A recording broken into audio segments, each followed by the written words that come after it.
What's going on, guys? Welcome to Everything Always. My name's Michael Roman, aka Allfires, and I can't say what we're going to talk about today is a complete shock. Sony has to understand that there are consequences for making movies like Morbius and Madam Web, and it doesn't matter if they're related to Spider-Man or not. After a while, people are just going to stop coming. Now, some of you may have seen the headline already, but if you haven't, apparently KRAVEN was pulled from a quarter of the theaters it was set to go live in as per usual Sony releases in the United States. And while this will impact its bottom line, there are some other and more troubling numbers, like the rumored box office tracking that's being thrown around, that actually spell a miserable future here for KRAVEN the Hunter. And again, while this movie may be one of the better offerings of a villain that doesn't include Spider-Man, unfortunately, it may be suffering because of some of the previous installments. We're going to break down exactly what's happening, and I will offer an ulterior reason for why this is probably the case, but still, all things adding up, not looking great for KRAVEN the Hunter. But first, if you guys could grab the subscribe button. We do daily Marvel content at the channel. My analytics say there are a lot of you who have been watching daily videos,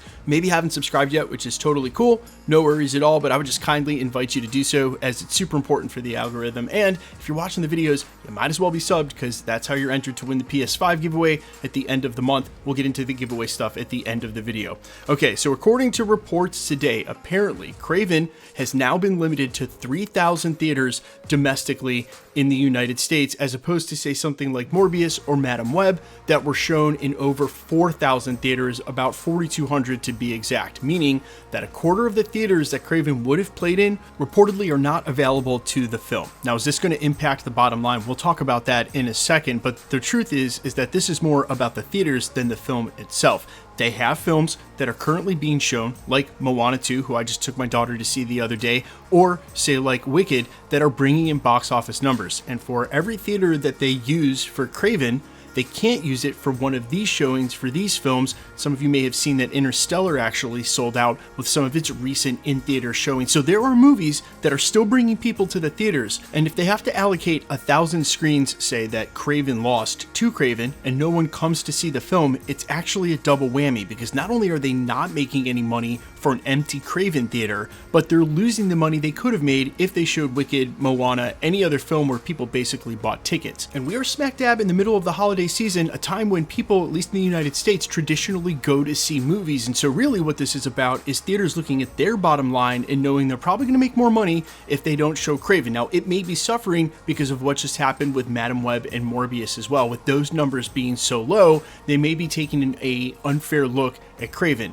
But there are rumors that the box office for KRAVEN, at least the pre-sales tracking right now, is absolutely abysmal. And even though they're unverified rumors, that's the same data that these theaters may be receiving. And then you add that up to what happened with, say, Madam Web at the box office, and they're like, no, we're not going to risk it. We'd rather have, a quarter full of, our 10th Wicked showing one day than have 0 people watching KRAVEN, which might be the case in a lot of these theaters where they'll be completely empty while they're showing the movie. This happens anyway, but a lot more so the case for a movie that flops right when it comes out.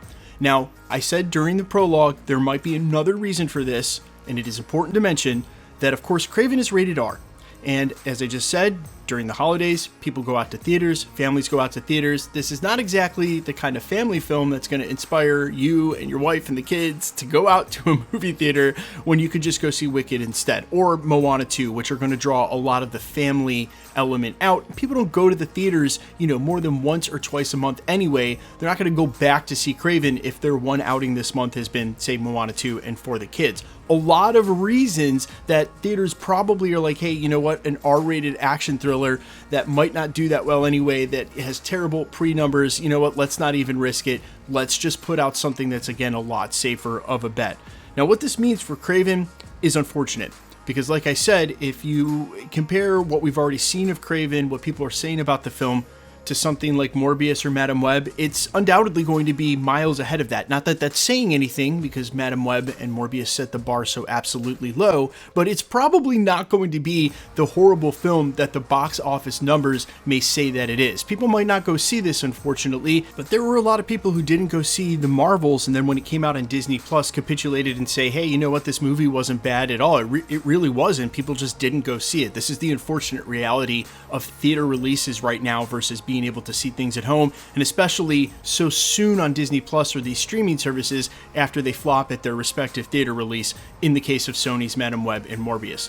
That being said, it doesn't mean that it's dead in the water. If KRAVEN is still a good movie, it'll find a cult following wherever it lands with streaming, and then from there, there's no telling what Sony has thought about as far as a crossover. We just learned recently that there wasn't really a plan for Null, that was something that they added last minute and called Andy Serkis in. He said, they just called me last minute, we don't know the future of the character, but just jump in here and shoot this anyway. Just proving that Sony has never really had a plan. And so while you love to think that who's ever in charge over there creatively is sort of steering into the bigger picture, they would be so better off if the rumor is true about just merging with the MCU and telling them, Marvel, hey, just write the check to 123 Sony Street. We're here if you need us. Literally, that is exactly how they should play this, because they're striking out, so to speak, in every other respect. Morbius, Madam Web, and now KRAVEN, again, which might be a good film, is in danger of paying the price for the previous mistakes. And I must say, it's a little too late here with the R rating when you've already done a maximum carnage movie, so to speak, and you made a PG-13. It just, you literally have not done this right from day one. There's no Spider-Man in a KRAVEN movie, guys. It's KRAVEN without Spider-Man. How good can it be when it doesn't actually have the purpose for this IP existing? You could have named him anything and gone with the same storyline. All right, you guys let me know all your thoughts down below, and especially, are you going to see KRAVEN opening weekend? Is there going to be anybody in my comments who's actually going to see KRAVEN opening weekend? I am, but it's also my job. You guys let me know all your thoughts down below. Quickly, let's get into the giveaway stuff before I let you go. Okay, we're still giving away PlayStation 5s at the channel, and we're still going to do that until the PlayStation 5 Pro comes out, then we'll switch over. We just gave one away for the finale of Agatha all along, and we have another one coming up for the finale of What If, which goes live next season. Next year is actually going to be a banger, because we give one away with every Marvel release, and next year there's at least 6 or 7 of them. If you want to be entered to win for any of the other giveaways we do, say through the holiday season, all the same rules will always apply. It's super simple. All you got to do is be a subscriber, so hit the sub button, then leave a comment down below. Because it's truly random, the more videos you comment on, the better chance you have of winning. All winners will always be announced at the end of videos in the same segment we're doing here, live with my voice, and a winning comment when there is one shown on screen. So please be safe and vigilant on YouTube, really any platform. If you should get a comment from an obvious spammer using some content creator's photo trying to claim that you've won a prize, but then wants your information on third-party app, never ever give them your information. That is so unsafe. It's just a ruse. They're all just trying to get you to pay for shipping for a prize that doesn't exist. Keep in mind, no content creator, myself included, will ever charge you for shipping if you should win something. That's kind of part of the deal. It'd be hilarious if we did that. We would never do that, so please be safe and vigilant. If you should get a spam comment like that, and unfortunately, they're still all over the platform, even though they've left my channel alone for a while. If you should get a comment like that, simply report it directly to YouTube. I guarantee you that the content creator, the YouTuber, already knows, and by reporting it to YouTube, they will delete it even faster and the account. So not only has the comment gone from the page and you're helping that content creator out, but everywhere they've commented across YouTube will also now be gone. You're really just doing the entire YouTube community a service. The best way to keep up with the content at the channel has always been to hit the notification bell with all notifications turned on. And as always, if you like today's video, I'd appreciate it if you'd hit the like button. My name's Michael Roman. You can find me in a couple of places, Instagram and Twitter at I'mFires. You can also find me on Spotify, YouTube, Amazon, Apple, iTunes under the name AllFires. And while I sincerely appreciate you checking out my music, thanks for checking this channel out. Stick around. We'll be posting again real soon.